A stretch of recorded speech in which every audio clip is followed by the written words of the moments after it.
on trust.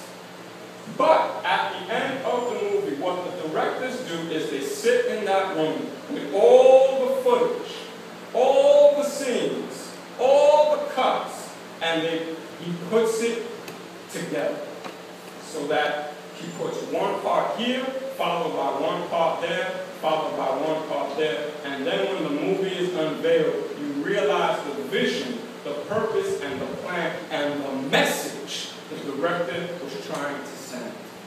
But it's only at the end. And in our lives, we may not know exactly what is going on in the different scenes of our lives. And it is not for us to know, ultimately, when we go through it, what this may mean. But it is up to us to trust in God.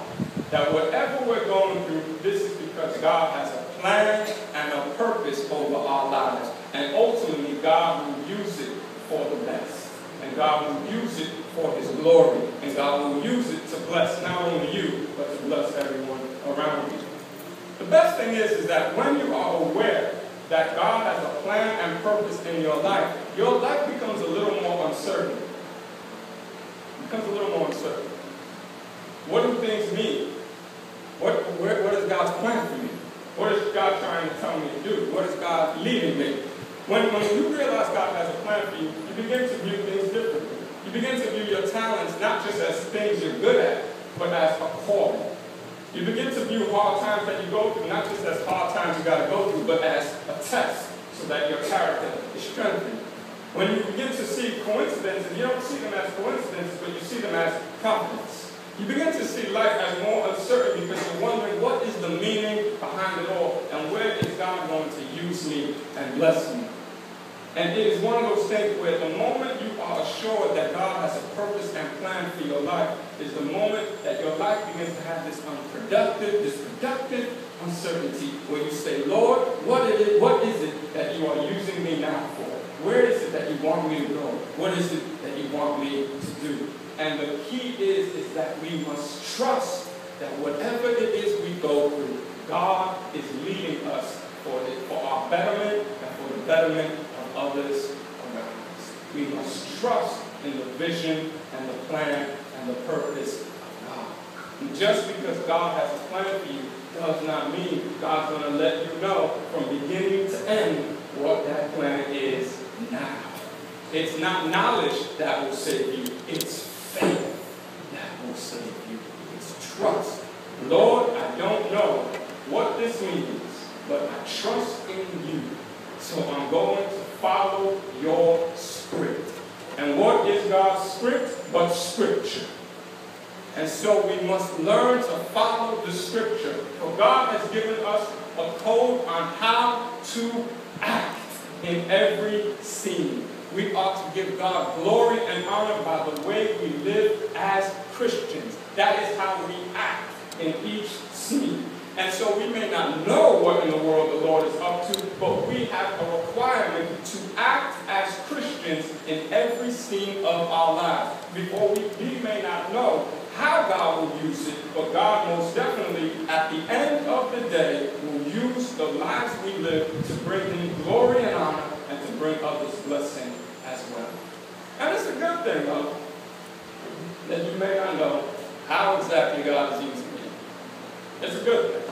It's like you know a bad actor when they're acting in the movie and they start looking at the camera for no reason.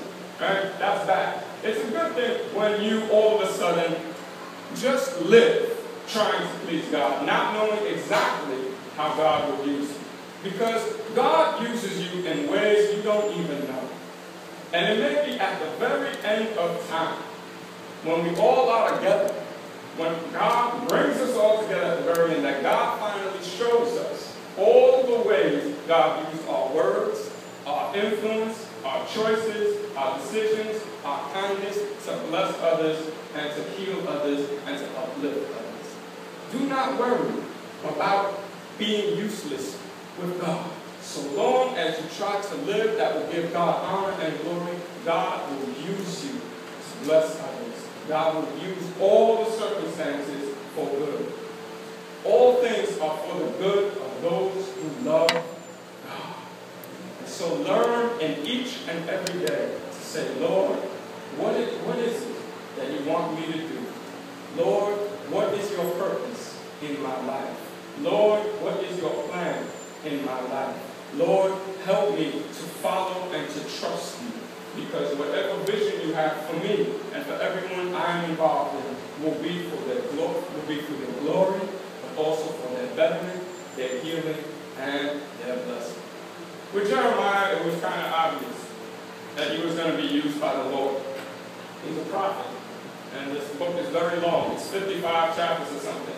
He's a prophet and he does great things. With King David, it's very obvious that God's going to use him and God has a plan for him. For Moses, it's very obvious that God has a plan for him. For Martin Luther King, it's very obvious that God, you see what I'm saying? For some folks, it seems quite obvious that God has a plan for them. But because of Jesus, and because of Jesus coming into this world, what Jesus does for us is Jesus showed that the birds of the air, God has a plan for them. That the flowers in the field, God has a plan for them. That everyone who seems invisible to society, God has a plan for them. That everyone in creation, God has a plan and a purpose for them. So you may not be the grandest, most popular celebrity, and may not be used in the most large, publicized, media-filled ways. But it may seem small to you. It may seem insignificant to you. It may not seem much fanfare or even very watchable to you. It may seem a life that's not even worth putting 30 seconds on YouTube. But God will still use you to bless others, and that means your life is incredibly worthwhile and incredibly meaningful. For all things matter in this movie. All things matter in this vision. All things matter in the creation that God has created. And you have a place and a purpose and a plan in that. And you may not know it fully, but just trust in the Lord. For at the end, he will show you the glory that he got, but not only his glory, but the glory that comes from being his child and from saying, here I am, Lord. Use me, send me, bless me, so that I can be a part of something larger than myself. So that I can be a part of your plan, your kingdom. I can be a part of your creation. Amen.